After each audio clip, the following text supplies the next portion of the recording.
Hey, welcome to the Not Enough Design. Are we still calling it Not Enough Design? For now, I guess. For now, let's do it. This is Rohit. And I am Irina.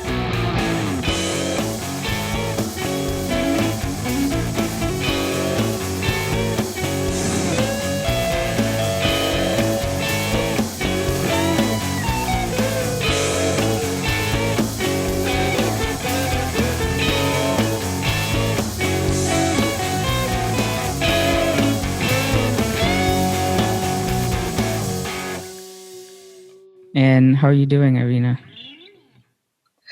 Oh, I'm doing well. I was just talking with my colleagues the other day about how it's a strange phrase to persist in times that the nation is clearly not doing well. But it's just one of those phrases. My counter to their point was like, well, in Chinese, the general greeting is, have you eaten? So it doesn't necessarily need to be taken literally. So like when I say how are you or answer how I am as fine, I think it's more of a social formality, right? I'm doing fine. Yeah. I mean, yeah, that's great because the point you made about the whole have you eaten thing, I get angry at my mom because whenever I call her, that's all she asks me. Like, have you eaten? What have you eaten? I think that's such an Asian thing, but it's also because she cares so much. And I think that, I don't know. I feel like personally that caring makes me angry for some reason. Like, why do you care about me so much? Like, care less, leave me alone a little bit. But then, anyway. I wanted to talk a little bit about like how we met because we both went to RISD, the MID, that's the Masters of Industrial Design program, which started in like the worst time for Providence is January. It's like a desolate white desert, which was like a weird contrast for me because it was the first time I was in America. Never been here before. And I spent like the New Year's in New York City with my parents. And then suddenly I was in this small town, Providence, and it's like white. Brown University was off for their holidays and there was nobody on the streets. I'm like, I remember telling my mom, please don't leave me here. Gosh. But it's super weird. Yeah, I know. But then immediately I was like I've said this to you guys before, like immediately the first day when we all met, the winter session, like the 7 or 12 of us, it was like, I immediately felt that warmth, that connection, the weirdness. It was like amazing. Yeah. Yeah. In some ways, I think because we started in winter session, which just means like the campus was pretty empty. And us being a very small fraction of the eventual graduating cohort, for me, I think it would have been more overwhelming if we joined at a normal like school start time with everyone coming in for the first time, like tons of little freshmen running around. I think coming into a super seemingly abandoned tiny town covered in snow and then just having really intensive, every day for however many hours we were in studio together. And then after studio in the workshop, just like the core group of us, I thought that was a really, it's probably one of the most memorable semesters of the entire degree for me. Yeah. Yeah, I think I didn't know that was the first time. Sorry, I didn't know that was the first time you were in the States at all. Because you know so much about American culture that I just assumed that you'd been here a lot when you were a kid. And that goes to say a lot about American media and the influence of like Hollywood and stuff. Because I grew up on like Cartoon Network and Nickelodeon and all of those things.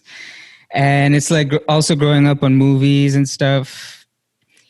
Sometimes I like, there's this phrase where my mom in Bengali, she says this, but it directly translates to like, I am the Anglo child of like a Bengali mother. And it's like, I know more about like the American culture than I know about the Indian culture. Not because I don't know anything. I know a lot about the Indian culture, but comparatively, but also because I went to like a Catholic school growing up. And so I also well versed with the Bible, the New Testament. Yeah, pretty Western. Yeah. Yeah. Anyway, I think Yeah, go ahead. No, I was just going to say I didn't really grasp the totality of American cultural exports until to the rest of the world until I lived outside of the States, obviously. I think in Taiwan it was a little bit more shielded from obvious Western influence when I was growing up. Now it's a different story. But when I was living in London, like the amount of cultural references that I thought would be specific to me and my demographic in my hometown in Florida, like I was surprised at how much everyone from the UK knew about what I was talking about and how little that worked in reverse. It's like, I mean, besides obviously the big musical exports of the UK, they're culturally, there was such an imbalance. It was almost creepy to me. I was like, I don't know that America should be allowed to have this much cultural influence over all the other people in the world in this emotional way, Yeah, especially like strange. shows like The Friends have permeated through cultures. It's like everybody knows about the Friends and everybody connect in a way.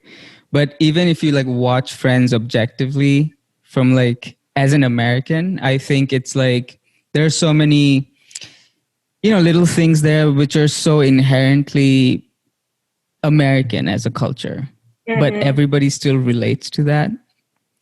Yeah, I think I don't know if it's good or bad, but when was the first time you went to Taiwan? Because you were born here in the States. Yeah, I was born in Florida. I went back every summer from the year I was born, I think, until, actually I was born in the summer, so it must have been the year after that. But I would go very regularly until about high school time. And I remember the first summer I skipped was when SARS was happening over there. And it wasn't safe to travel, which I guess that was the closest thing that to the current pandemic that I've sort of experienced any sort of ramifications from. But yeah, it was from an early age. Yeah, I feel pretty grateful for that. It definitely made me hyper aware of a very, very, very different type of living happening outside of America, which I don't think a lot of people have the privilege to see that from inside of America, especially.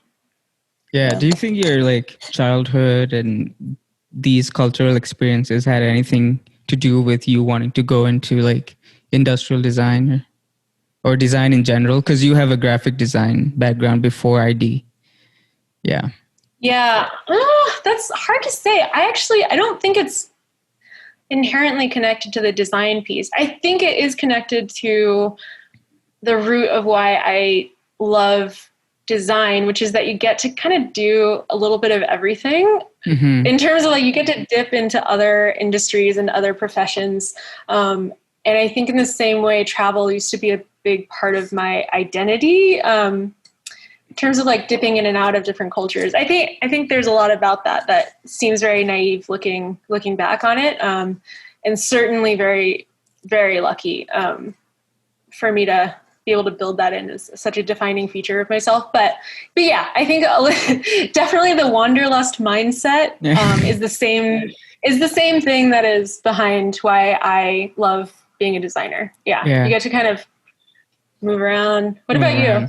I think, I don't know, like just because I asked you right now, I'm like thinking back to my childhood, and I think maybe it was like a cultural impact, like growing up in India, because in India, what happens is a lot of the times you don't really buy, when I was growing up at least, now you have like 100 stores that you can buy furniture from.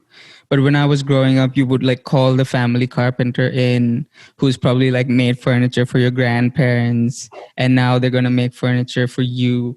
And they would like work in the garage downstairs with wood and with the wood plane. And I would like go down, watch them and play with the fracus, and just like growing this fascination towards tools and woodworking. I think that's how it kind of started. But also a lot of my family was in the tea gardens. So my uncle was also a manager for a tea garden. And so not every summer, but then some summers we would visit the gardens in Assam. They were like exporters of SMT. And we would visit the factories, and there would be these huge tumblers, like tumbling weed. And the processing is called CTC. That's the black ground tea that we get. So it's like crushed, torn, and I forget what, curled. And so each of those three processes have different machinery and the smell of the factory and the big machines. And the moment I entered like the RISD metal shop, all those like memories rushed back, as you know, when we saw those World War II lathes and the CNC machine, stuff like that. It's I think just love for like, I used to also collect old hardware like switches, and I had this like set that I made of old Crabtree switches. I bought like a vintage flick one and then a new one. And that was like my piece on my desk, like the evolution of switches. And I was like, that's the nerdiest thing ever. But like, it's that love for like objects, right? And I think subconsciously that was built in, because initially I started off as like a management consultant, which has nothing to do with collecting Crabtree switches, you know. But yeah. But going back to like our design school, I was thinking back to it, and it's like, you know, now in hindsight, going through what we've been through, you know, losing a couple of students from our cohort. And I think a lot of that relates to what we learn at the design school. Like going in, I thought, you know, I'd learn to design, but I think what RISD did, and I think that's what RISD does best, is instead of teaching you how to do things, they teach you kind of how to think about design and how to think about objects. So I wonder how your experience has been. Oh, yeah. I mean, early on, I remember there was the perhaps unfair saying, I think during our NASA studio, it came up a couple times where it was like, undergrads, industrial design undergrads are quick to make and slow to think. And industrial design grads are quick to think and slow to make. And I don't know if that's because of the type of people that seek a master's degree, pivoting from somewhere else, and that being inherently different than leaving home for the first time and wanting to start a brand new career from what you think you know. So yeah, I will say that the thread of our cohort was, regardless of whether people stayed or left, it was everyone had a love of objects and making and material, but they ended up having a tortured relationship with that in some way.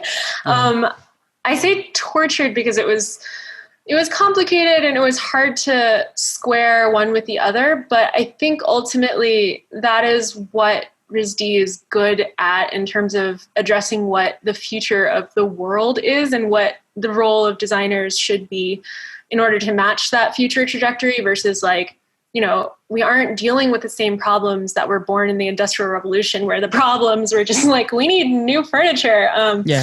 I think it's a complicated curriculum and a complicated set of lessons to learn and take away, but it matches the complicated world now that we're in. So it makes sense to me. I do think that, yeah, you're right. The learning part wasn't so straightforward, but I don't know. Did you expect that of RISD's program when you came into it? Because it was something that I chose the degree particularly from our course because I knew that it would be non-traditional in that way. But I know that other people in our class were more surprised or it didn't meet their expectations. Yeah. So what did you go into it with? I think for me, like, I didn't know what to expect because for my undergrad, I studied economics and like psychology and sociology, which is like another world in a way. It's all related, but like it has nothing to do with the course, the way it's set up, the way we learn, the how long the classes go on for. It's like all different. And so I really came in with no expectation, but I kind of like went with the flow and I kind of loved that.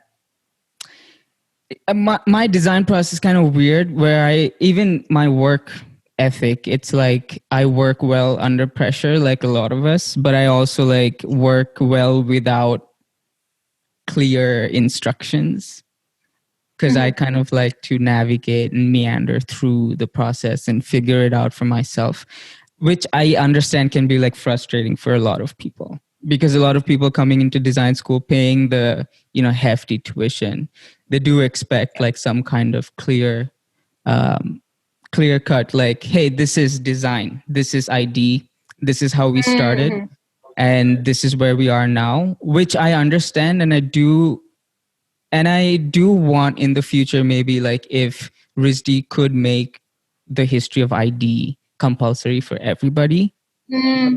Because, you know, if you're accepting students from all backgrounds, like a lot of people were not from a design background. Not a lot, but like some were.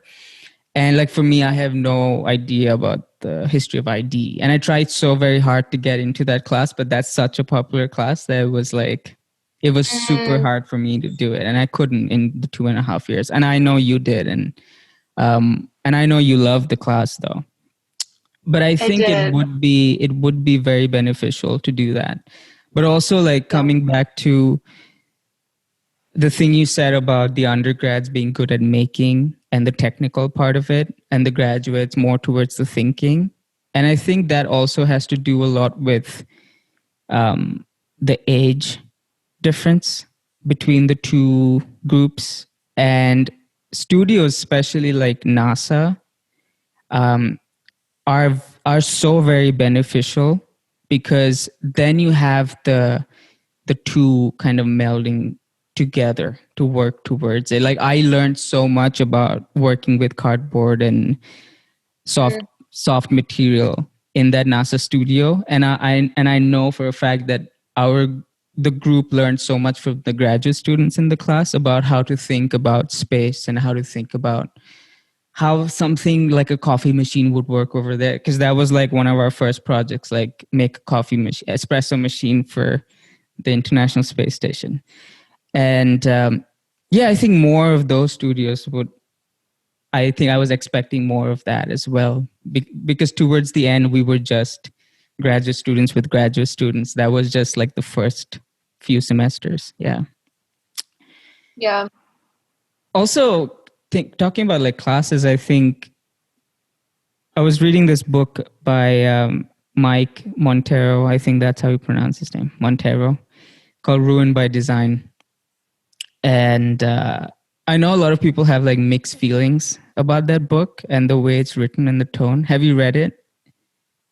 I've read bits of it, but I haven't actually gone cover to cover. Yeah. Would you recommend it in the end? With a grain of salt, I think. Like there are some parts that I connect with, but I think the way it's written, it kind of feels like, I don't know how to say this from a politically correct point, but I think yeah. The Siri still keeps popping up on my computer.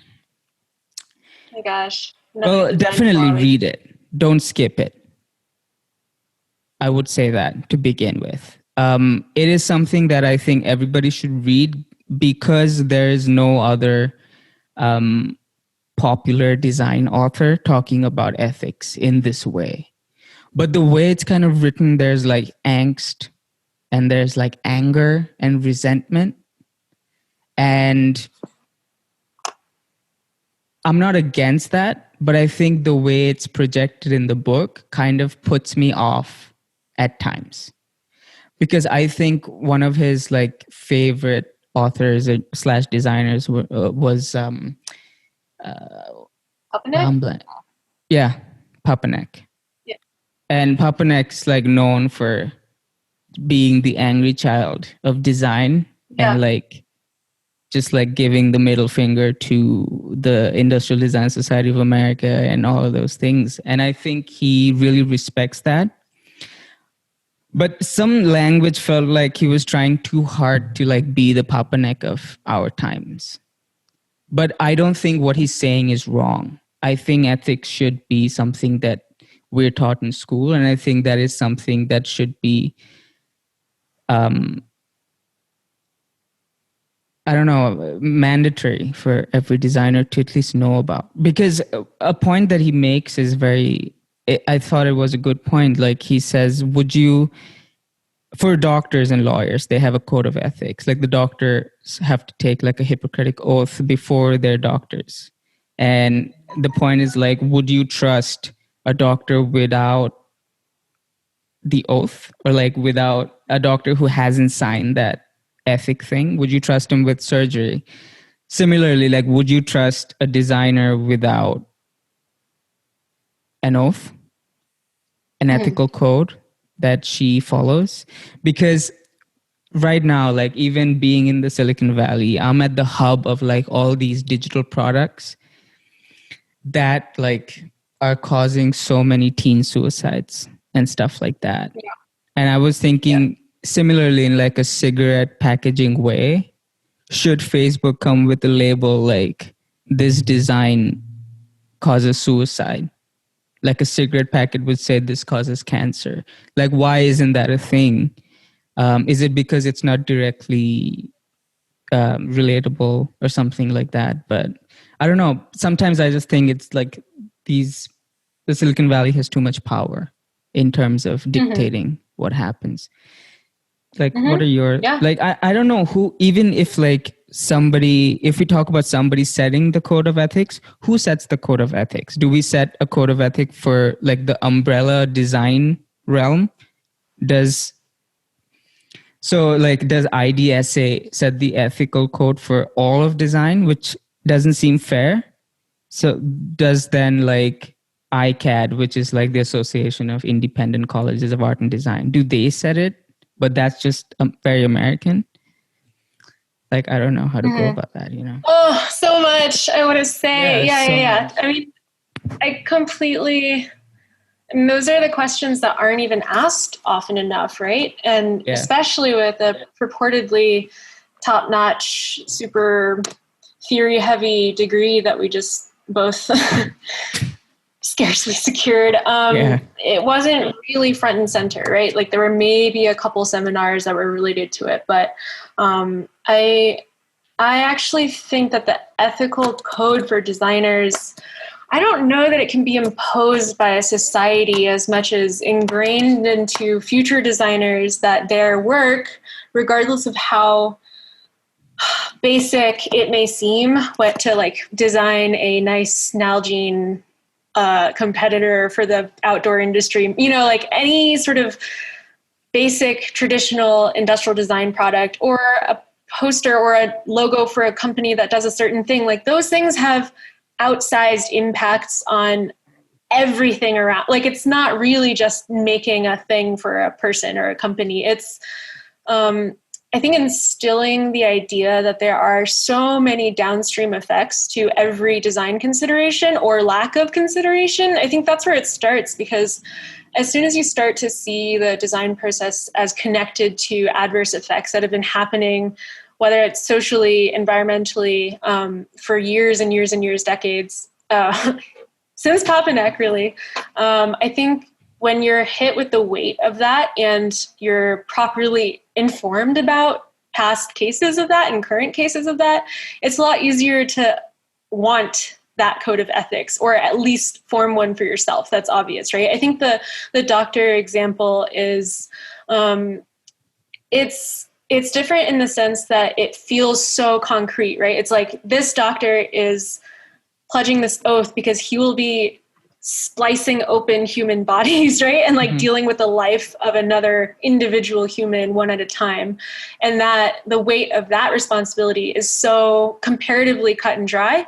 I think, you know, when we're making stuff, a lot of it is relegated to this like whimsical world of like, I love the feel of molten glass and the weight of, you know, steel block in my hand and blah, blah, blah, all this romantic language. And there is something to that, but I think it's more quickly disconnected to like, okay, when I put this product out in the world with this business model or for this client who is lobbying for this in Congress, like all of those things end up having real tangible effects on other people. And I don't know, I just think if that was taught, the ethics would sort of emerge very naturally out of that.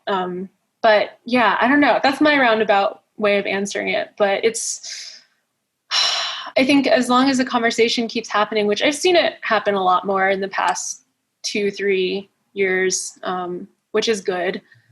I think it's almost impossible to ignore now with things like the climate conversation and democracy at large. It's hard to ignore for sure.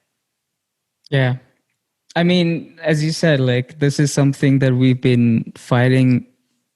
I think not all of designers, but like a lot of designers since Victor Papanik's time, starting with Victor Papanik, and where he like says that industrial design is like a killer, like it should be banned or something like that. But yeah, there was actually in graphic design, the first sort of formal public effort to address ethics, in my opinion, is it's still sorely lacking. But back then it was a bunch of signatories to this First Things First manifesto. And they basically, it was like the big graphic designers of the day. And they essentially pledged to be like, we shouldn't be working for big tobacco, or like we should say no to marketing for cigarettes. It was, I mean, that example you used about cigarette packet warnings, I think it was cut and dry, as cut and dry as it could be at the time, without a lot of complex consideration around the larger definition and eventual definition of design.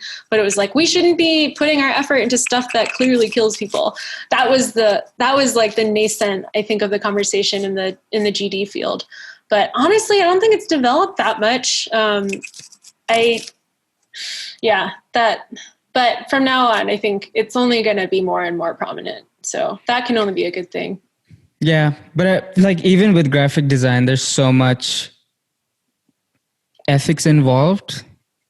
I don't know a lot about this, but I think a part of the Bauhaus designed for the Nazi party at the time, they were forced to, in fact, because otherwise, you'd be killed. But drawing that analogy, today, I think the excuse isn't as valid, because if you say that we have to design for like tobacco packets or like fizzy drinks and stuff like that, because without them, our company won't run. For like small studios, those narratives are still kind of like, yeah. So like, I don't know, like, which side do I take? Like, should small studios not be able to survive because the ethics stop them from designing for, say, like Philip Morris? Right. It's like, it's a hard one. It is hard. And then it's like, is that business model good enough to do like a pro bono thing where it's like, okay, we work on the bad stuff so that we can work on the good stuff. And like, that's always going to be 50-50 or 75-25. Yeah, it's hard. I think hopefully the demand also comes from, I hate saying this, I really do, but some of the demand and the power will come from the consumer mindset shifting to want more inherently ethical work being done with companies that are more ethical. And therefore, hopefully there will be less explicitly bad companies out there that can sustain your portfolio or your paycheck or whatever. But I almost want to take that back, because I think the weight put on consumer mindset is way, way, way, way too much. Too little, too late, always. It's kind of an easy out, right? It's like doing what designers are more comfortable with because they traditionally work within a commercial market, but that doesn't mean that the way to fix things is to get better, consumer demand always. Sometimes it is, but no, I mean, in the current economic system, like a lot of the times, like consumers do drive whatever's happening in terms of demand. But things like, I don't know how it works now, but like fashion, for example, that's kind of the other way around, where trends are kind of set. It goes back and forth really, but I don't think the consumers have a lot of, I don't know if I should say that, but because I don't know anything about that really, honestly. But I'm still going to say it. I think that the industry has more of an influence over what trends are in the fashion realm, at least. But in terms of like products, I think, yeah, there are like two sides of the coin to everything. Like a lot of the times consumers don't know what they want, and until they see the product, there's always the need that is set by the consumer that is met by the product. So I think in that way, the consumer still wields more power, albeit unknowingly, right? Mm-hmm. Yeah, mm-hmm. yeah. That's, I mean, I guess it's a difference between like, is it then a self-fulfilling prophecy? Like, are you chasing your own tail if you put too much weight on how much demand existing there already is versus like how much do you want to like put out bait and see how well received it is? And I think there are really interesting ways to capture the power of a consumer base without waiting for them to let you know what they want or what they need. That sounds so Steve Jobsy, but what I mean is more like from the ethical operations side, right? Where it's like, well, we can't really invest in recycled goods because we don't have the proof that it's going to make us the revenue we need to be, to give our shareholders what they expect, blah, blah, blah. Versus like, I think there's a trend towards circular materials in the shoe industry. And so we're just going to take this risk and do it. And I think customers will want it after they see it. That's tricky because it just depends on the size of your company, like how it's traded, blah, blah, blah. Stuff I don't know about, but you know more about. Yeah, because that kind of directly relates kind of to my thesis in a way. Like I did a lot of research about circular economy, reusing objects that have already been manufactured. And I think, going into that is, I think, I don't know, I think there should be a way to kind of connect industries. Like, for example, I don't know if I should say this on the podcast because there's a potential business idea, but I don't think I'm ever going to do it. But if anybody, don't give it away. If anybody does it, go ahead. I'm just going to say that there's a way to kind of club industries where the waste of one industry is the input for another. Mm-hmm. And if you read my thesis book, you find out that, there's a way to do that and provide clean drinking water. And it won't be as expensive as it is now. And also that whole expensive clean drinking water thing is like it's a company bullshit that, industries say. It's not expensive to produce water out of the sea that you can drink, desalination, but it's expensive to set up the factory. And that's true for anything. I mean, that's not an excuse. Of course, you're setting up a factory with machinery. Yeah, it's not going to be cheap. But like over the years, if you keep on doing it with the plan, that cost gets spread out. Mm-hmm. But anyway, speaking of like reusing objects, do you like Pink Floyd? Not as much as you, Rohit. Well, but yes, I enjoyed it. I've been listening to Pink Floyd since I was like a baby. Because I grew up on my dad's cassette collection. So he used to like play Pink Floyd, The Doors, Alan Parsons Project and all those things in the background while like bottle feeding me. And so I think that kind of like creeped into my subconscious. And, if you listen to like Pink Floyd for 27 years, you think you'd know everything about there is to know about this band. But like 2 weeks ago, I found out this rare tape that Pink Floyd was trying to release as an album, as an EP rather, but they couldn't. So Pink Floyd had like Alan Parsons as their sound engineer.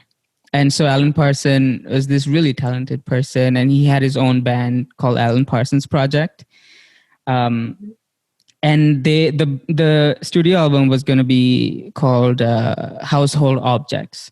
So they were trying to like take things like the dishwasher and washing machine and cups with different levels of water to like make those shimmering noises and stuff like that. And all of the tracks. So in a song, every instrument or every element that adds to the whole song is called a track. So like all of the tracks were kind of made via these objects, but they took like so many years to figure this out, but they never could. And I think Alan Parsons said that it was a shame that they never really figured it out, and they stopped trying because after like 3 years of trying or so, they launched the Wish You Were Here album. And then that kind of like, but they did end up using one track from the Household Objects in the Wish You Were Here album. It's in the song Shine On You Crazy Diamond, where it begins with the shimmering sound like shh. And so that's the glasses filled with wine glasses filled with water at different levels. So they ran their fingers along the rim to make that shim. Yeah. Little fact. Nice. Wait, so how did you stumble upon this new? Was it like new to the world, or was it new to you? New to me, I think, but it's kind of rare. Okay. But because according to the YouTube comments, a lot of people were surprised. A citation you do not want to use too often. Yeah. No, I read it on an article that household objects like the rare. Anyway, yeah. Wow. That's cool. No, I mean, I think that's, I mean, when you said that, it reminded me of what I think this is like too many years ago for me to remember the details, but maybe it was Jay Dilla.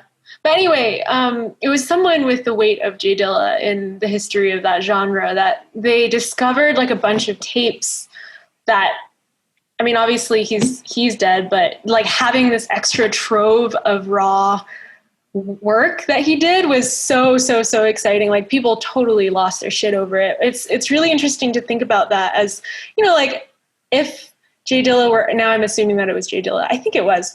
But like if he were alive, I don't know how excited he would be that his like some raw tapes of his recordings, like process work, were released to all his hungry fans. Like, I don't know. Not that that's a lot of speculation in one sentence, but I just wonder, like, it's an interesting thing to finish the canonical set of work that you admire, and then for there to be more that you didn't know about is like a really special feeling, right? Like I just finished one of the first novels I read in way too long, and it was so gripping and immersing, and it was kind of brutal in the sense that the story was super dark, but it's The Rhode by Cormac McCarthy.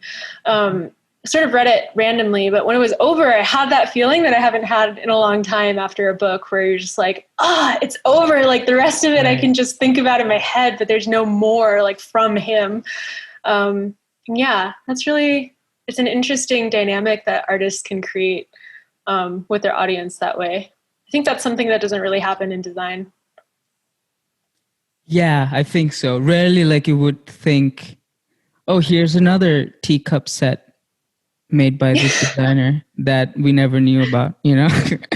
But I think especially in terms of like music or books, I wonder if that is because an artist really like, you know, thinks about what they put out in the world and how much of it they want to put out in the world. Because the consumer, if they like the particular artist, they will always want more.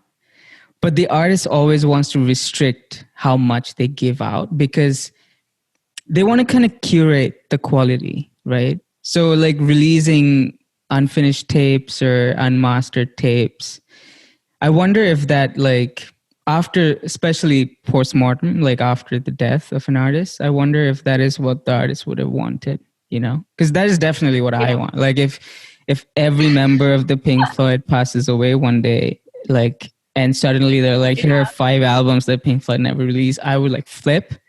But most of the time when you listen to it, you think like, oh, this wasn't as good. Yeah, obviously, because that's why they never released them, you know? So I wonder if that's like good or bad. Yeah. It feels like to consider it part of an archival part of their work makes it equally interesting without like the pressure of comparing it to a studio album, probably. I think so. But, well, that's a good food for thought. I think we should wrap up. Well, it was a great, I thought it was a great first episode, Irina. It was lovely chatting with you. Yeah. It was super fun. Yeah. I felt this surprisingly, and now we're getting into the meta notes of the podcast, but I definitely felt more like chatting in studio, but with less aimlessness, just because we had some kind of structure, but it didn't feel that overly formal to me. So it's super nice. It's great. It's always good to talk to you. You as well. Yeah. Thank you for listening, and we'll see you again next week.